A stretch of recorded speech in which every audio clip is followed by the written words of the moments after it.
So, when you think of a Vietnam War draft dodger, what's the first image that pops into your head? It's probably a young guy, right? Maybe long hair, making this desperate solo run for the Canadian border.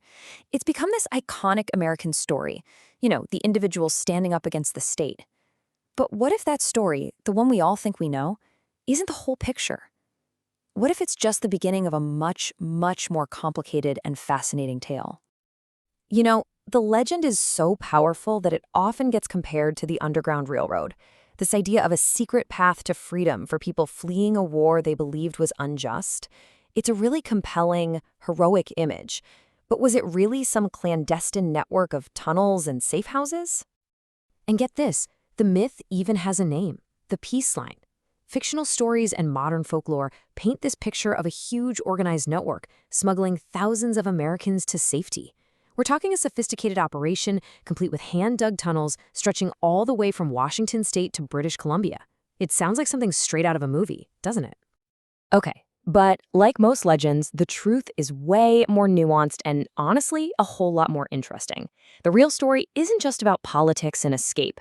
No, it's also about ambition, economics, and this really unexpected collision of two different cultures.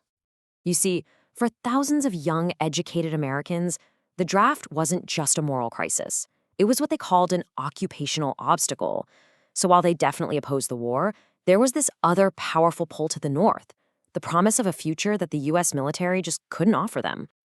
I mean, just put yourself in their shoes for a second. Imagine you're a young, skilled American back then. On the one hand, the U.S. Army is basically offering you a path to the infantry. This one guy, Ed Montgomery, who had an electronics background, was told he was just an ultimate weapon to be used.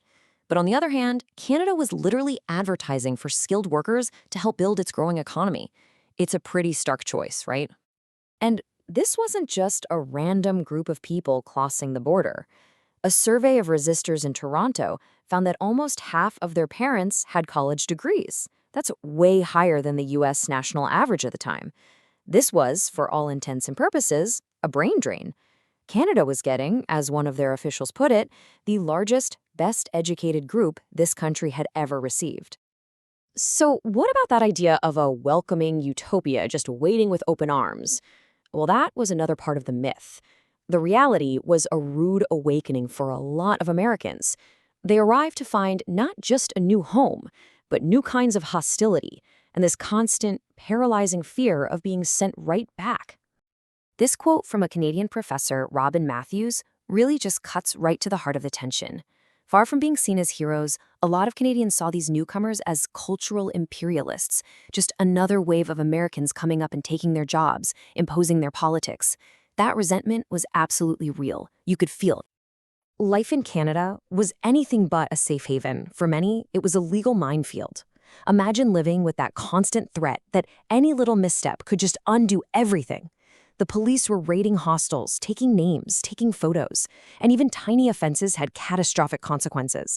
Stealing a single jar of coffee or getting caught sleeping on a park bench could get you deported and land you in a U.S. military prison for years. This vulnerability really shaped every single part of their lives. But here's where the story takes a really unexpected turn. Despite that constant threat of deportation, and completely contrary to the claims that they were politically useless, many of these American exiles didn't just lay low. No, they got deeply involved in Canada's own social movements, transforming themselves from vulnerable immigrants into really vocal activists. So let's take second-wave feminism. In 1970, an American exile named Janelle Jolly decided to run as a protest candidate in the Miss Canadian University pageant. When the organizers tried to bar her from participating, she and her supporters just invaded the event anyway. And you have to listen to her words here. She doesn't say, "As an American, I object." She intentionally identified with her new peers. She declared, "I represent a growing tendency in Canadian women." She wasn't acting like an outsider imposing her views. She was a participant, helping to amplify a cause that was already growing there. Their activism also tapped right into the counterculture. A guy named Corky Day, a draft resistor from San Francisco, organized a massive nude inn at Vancouver's Wreck Beach to protest the arrest of nude bathers. And to protect himself from getting deported, he did it all under the pseudonym Mr. Natural. 3,000 people showed up, and Wreck Beach is still a clothing-optional beach to this day. And some of them went even further. American exiles were actually key members of the Vancouver Yippies, which was a pretty radical anarchist group. They weren't just protesting the Vietnam War anymore. They were diving headfirst into Canada's most contentious and difficult issues. This meant supporting Quebecois separatists during the October Crisis, and, maybe most importantly, allying with Indigenous rights groups like the Native Alliance for Red Power. And that alliance helped expose horrific child abuse at a local residential school. It showed a commitment to justice that went way, way beyond their own legal status. So what happens when the war finally ends and the path home is clear? Well, the story wasn't over. Not by a long shot, because for tens of thousands of them, Canada was home now, and the choice to stay would end up cementing their legacy in their newly adopted country. All right, so the path back started in 1974.